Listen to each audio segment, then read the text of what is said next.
Selamat datang di Gelora News, berita sepekan Partai Gelora Indonesia bersama saya Bilkis Mutiah.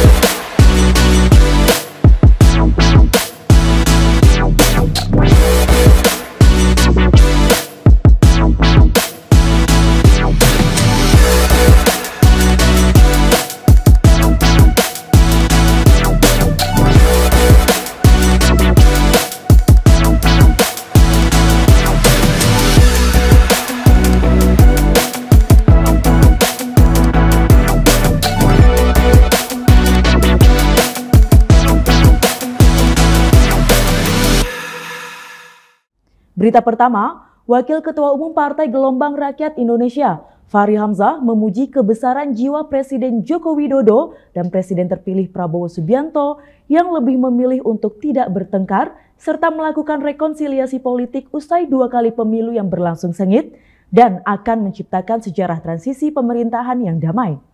Hal itu disampaikannya dalam Gelora Talks yang bertajuk tema Melepas Jokowi Menyambut Prabowo Menyongsong Indonesia Maju yang ditayangkan secara live pada Rabu 25 September 2024 sore, yang juga dihadiri oleh pengamat politik Presiden University Muhammad A.S. Hikam dan Ketua Relawan Jokowi Mania Immanuel Ebenezer.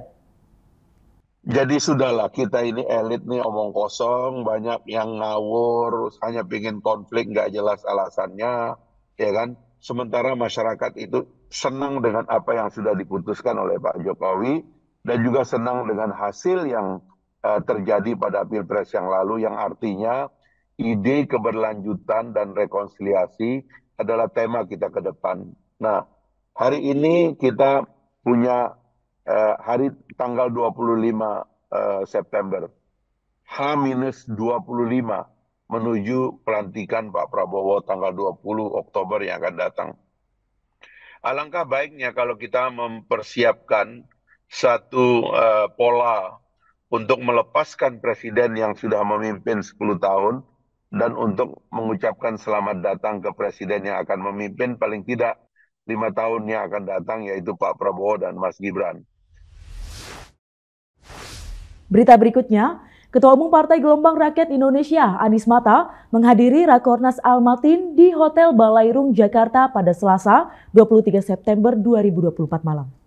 Perkumpulan Relawan Aliansi Ulama Alumni Timur Tengah atau Almatin menggelar rapat koordinasi nasional perdana yang dihadiri para pengurus pusat dan beberapa utusan perwakilan wilayah. Rakornas ini dibuka oleh Ketua Pembina Almatin Kiai Haji Toha Maksum, pimpinan Pondok Pesantren Al-Islah Bondowoso.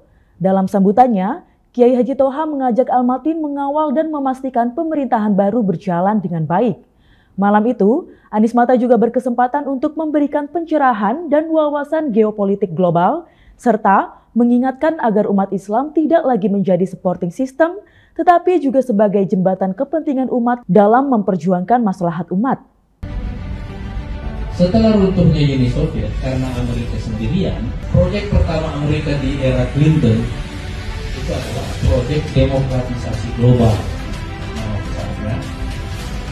Yang maknanya secara politik adalah menjatuhkan seluruh rezim yang ada di dunia, termasuk sekutu-sekutu lamanya, termasuk Pak Harto gitu. Jadi yang pertama Uni Sovietnya kolaps, setelah itu semua negara satelitnya dikirim masuk dalam sistem negara demokrasi dan menjadi negara merdeka dari Uni Soviet. Berita ketiga, Kementerian Pariwisata dan Ekonomi Kreatif Sandiaga Uno apresiasi Sail to Indonesia 2024 di Pantai Gelora yang diinisiasi Fahri Hamzah. Pantai Gelora adalah pantai yang pengelolaannya diinisiasi oleh Wakil Ketua Umum Partai Gelombang Rakyat Indonesia Fahri Hamzah.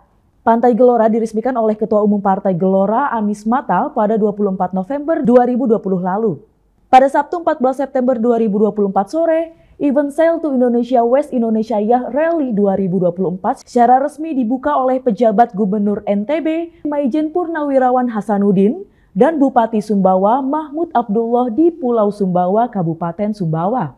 Sebanyak 20 negara dan 48 yah internasional ikut berpartisipasi dalam Sail to Indonesia 2024 ini yang berlangsung pada 13 hingga 18 September 2024. Setelah pensiun, setelah bekerja di Senayan di DPR 21 tahun lebih kurang, tentu saya banyak pulang kampung. Pak penjabat gubernur, Pak Maijen Hasanuddin. Maka saya pulanglah ke tempat ini, karena saya lahir di sini, Pak. Saya menikmati masa kecil, SD dan SMP di tempat ini. Baru setelah SMA saya pindah menjadi tetangganya Pak Bupati, Pak Haji Mahmud Abdullah. Karena beliau bekerja di Pemda Sumbawa sejak tahun 78. Sudah 46 tahun beliau bekerja. Dan sekarang jadi Bupati Sumbawa kita. Lalu kami ini mengidentifikasi diri sebagai orang pesisir. Pak Dirjen, ini ada Pak Victor Manopo, ya beliau adalah Dirjen Pengelolaan Ruang Laut. Kemarin sebenarnya beberapa menteri ingin hadir, tapi Pak Jokowi meminta semua menteri mulai kemarin berkantor di ibu kota negara yang baru, termasuk Pak Trenggono akhirnya meminta Pak Victor yang hadir. Jadi saya lahir di sini, tumbuh di sini, dan feeling saya kami adalah orang pesisir. Berita terakhir, DPW Partai Gelora Daerah Khusus Jakarta menggelar dialog interaktif bersama calon gubernur Jakarta Ridwan Kamil pada Sabtu 21 September 2024 sore. Dialog dengan tema Jakarta Rumah Kita ini dipandu oleh Direktur Utama Pamjaya 2021 hingga 2024 Syamsul Bahri Yusuf, serta dihadiri ratusan fungsionaris dan kader Partai Gelora se-Jakarta. Hadir pula Ketua Tim Pemenangan RK Suswono di Pilkada Jakarta 2024 Ahmad Riza Patria, Ketua Dewan Pimpinan Wilayah Partai Gelora Jakarta Triwi Saksana, dan Koordinator Pemenangan RK Suswono Partai Gelora Hazem Anismata, serta tokoh Betawi Jaja Miharja. Calon Gubernur Ridwan Kamil mengatakan, Jakarta secara de facto dan realitanya tetap akan menjadi pusat semua urusan di Indonesia meski tidak lagi menjadi ibu kota negara. Dalam kesempatan ini, dilakukan pembacaan pernyataan bersama program aksi Partai Gelora pada Pilkada 2024 tentang kebulatan tekad untuk memenangkan pasangan calon gubernur dan calon wakil gubernur Ridwan Kamil Suswono.